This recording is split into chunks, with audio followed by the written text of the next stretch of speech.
Hello everyone, I Jhalak Patel, Assistant Professor at LJ Institute of Engineering and Technology in the Department of Electronics and Communication welcomes you to the session of wireless communication.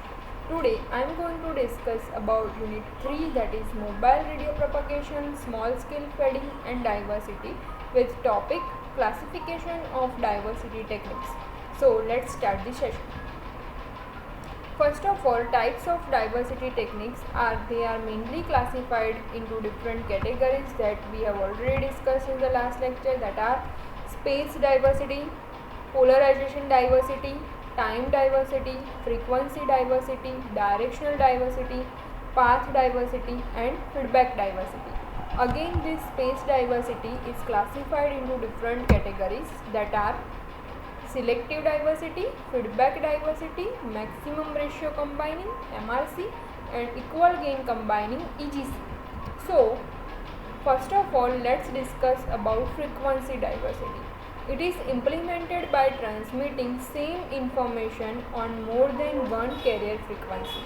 Means in this case the whole band is divided into the number of bands, means number of frequency channels, and because of that different copies will be creating the independent fading effect due to individual frequency band. Means one frequency band creates one number of fading, means number of fluctuations are there. Because of the more number of bands, it is created like this. In the figure you can see that frequency versus time graph is there. If you want to add some more band, then again you have to provide this much of delta F band gap in between them and add the number of bands. Here again this diversity technique, frequency diversity, is applicable on the receiver side because we want to increase the receiving capability of an antenna, or we can say that for any system we always want to achieve more performance at receiver side. Here only one antenna is needed. Because of that the resource wastage is not possible. That are generally in the case of FDMA it will happen. That we discuss in detail in the unit number 4, that how the resources are wasted in case of FDMA technique. So here this limitation of FDMA will be overcome because of only one antenna is needed in case of frequency diversity. Now let's take one another case, that is time diversity. Here in case of time diversity, instead of frequency, time period is divided into number of band means we can here say that it is divided into number of time slots, and because of it repeatedly transmitting the information on each interval. Here the time interval should be equal to the coherence time, and because of that it depends on the frequency of it, because in the previous lecture we discussed that the coherence time is inversely proportional to delay spread, and delay spread again depends on the frequency.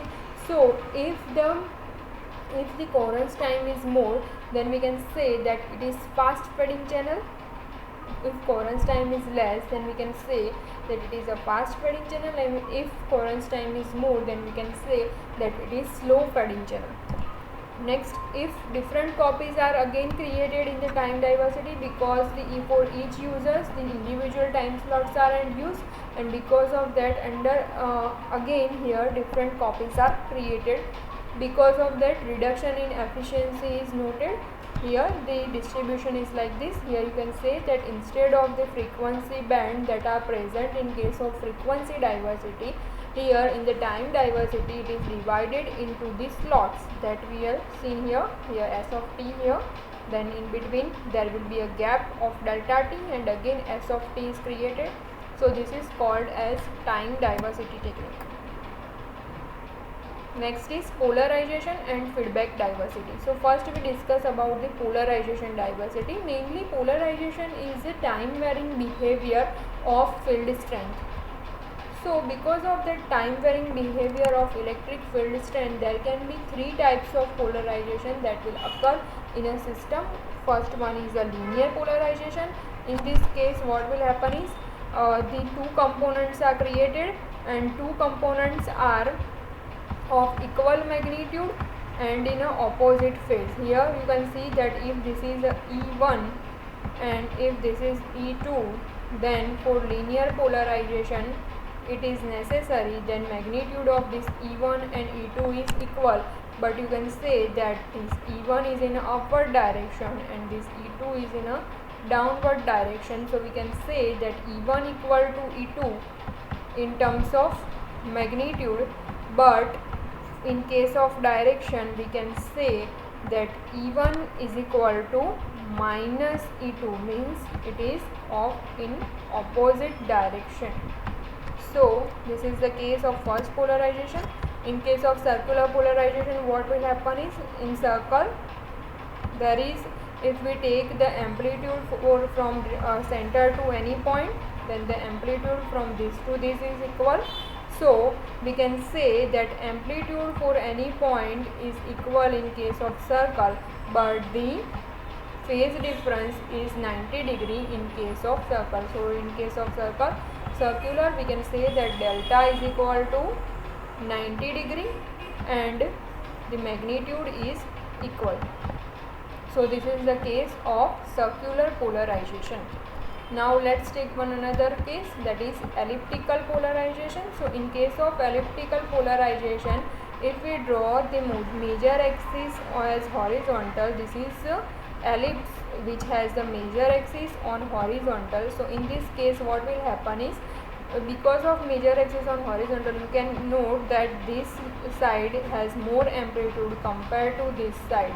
So we can say that in this case magnitude is not equal, means E1 is not equal to E2 in case of elliptical polarization, but we can say that the phase difference, that is delta, is equal to 90 degree in case of elliptical polarization also. So these are the three types of polarization, and because of these three types of polarization, it increases the performance at the receiver side and provide the polarization diversity. Now let's see about feedback diversity. In case of feedback diversity, if you remember the case of open loop and closed loop system, then if you take the case of open loop system, then it is like this. First one input, then intermediate block, means process, and then simply the output is there, means in case of open loop system there is no feedback present. But if we take the case of the closed loop system, then it should be like this. Here some block is there. Here the role of this block is to reduce the error. So in this case, if error is created, then it is substituted from the input side, and we can say that here the error is reduces if we provide the feedback to the system.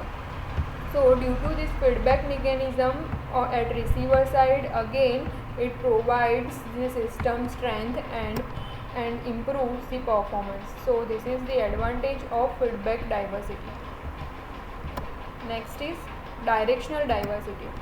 Received signal will arrive from different incident angle because of propagation, and if they are arrive from the different incident angle, we can say that there can be a reflection will occur at that side, or maybe diffraction will occur and scattering will occur because of the different incident angle.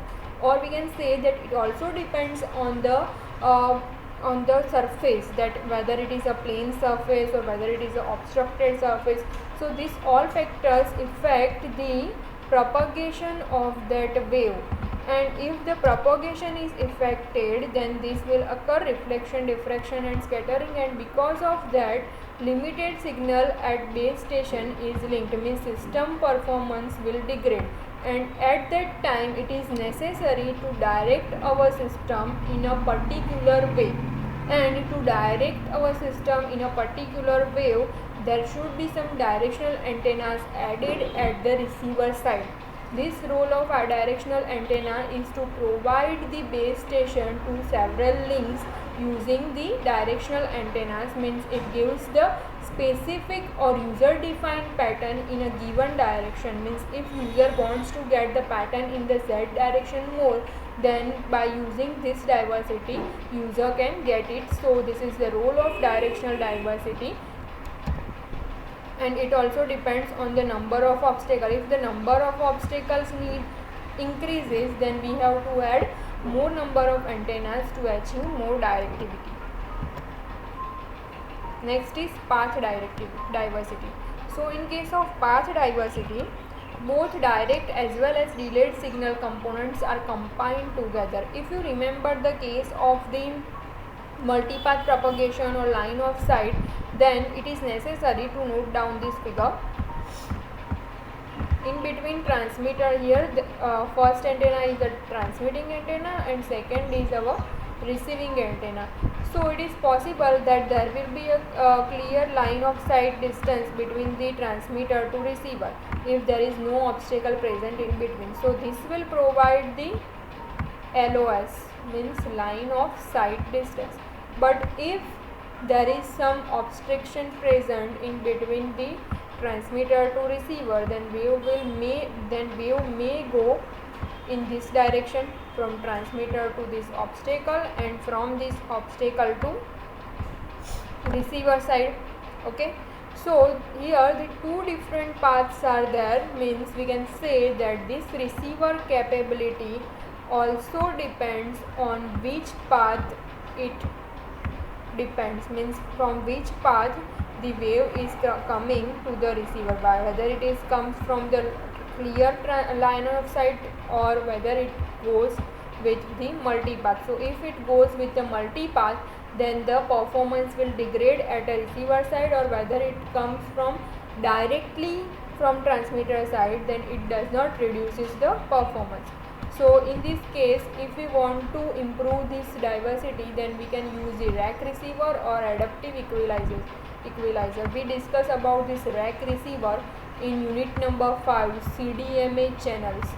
In that case, we discuss about the role of this rack receiver as well as its block diagram. In this session, you have to simply remember that for path diversity, to gain better performance, we can use rack receiver and adaptive equalization. Role of adaptive equalization is it add the weighted factor to the system, means we can say that because of that adaptive equalization, system parameters, means whatever if error is created in that, so because of the weighted factor it can be reduces, because for different system there can be different error, and according to that error the system performance should again change that. So this is how we can get the better output.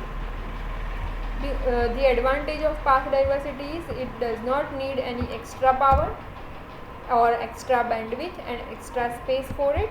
Simply here transmitter and receiver, but it depends on the path. So that's why here no extra space is needed or no extra bandwidth is there. Diversity gain depends on the delay status only, means whether we have taken this path. If we take this path, then the delay is very less, but if we take this path, then the delay is more, and if delay is more, then it again affects the coherence time, and if coherence time is affected, then it depends on the fading mechanism, like slow fading and fast fading will occur. So this should be taken into consideration for the path diversity about the delay status. It is also sensitive to Rayleigh fading conditions. So these are the path diversity technique. Now let's discuss about the space diversity. Space diversity is also called as an antenna diversity technique. Because of antenna diversity, we can say that it is affected with the what type of antenna is used at the receiver side. So first, the general block diagram of space diversity is that, like here the multiple n number of antennas are there, and because of the n number of antennas, it has the individual gain factor G1, G2 up to Gn. There will be some switching logic or demodulator that takes the more inputs from the more inputs and converted into the output. So in this case, this is a basic space diversity block diagram. Now by using this basic block diagram, we discuss about the different space diversity techniques. The first one is MRC. MRC means maximum ratio combining. in case of maximum ratio combining, here you can say that again the n number of antennas are there, but again the sum unit is there and demodulator is there, but here the change is, here the weighted factors are added, and because of this weighted factor, here you can see that it provides the feedback from this to this. If you see this last diagram, here there is no feedback present in the common space diversity block diagram, but in case of the MRC, it provides the feedback from the detector unit, and according to that feedback, if you note this arrow in all diagram, then according to feedback these factors will be changed. So each time if the error created is more, then again in the next time interval it will be reduced by changing this weighting factor. So this is the advantage of MRC over the general space diversity technique. If in the next session we discuss about the EGC and how EGC is different than the MRC technique. Also we will see about the selection combining technique, and then we see a quick revision of unit 3. So only 2 topics are left in this case. If you have any query up to this, you can ask me on my WhatsApp number. Thank you for watching.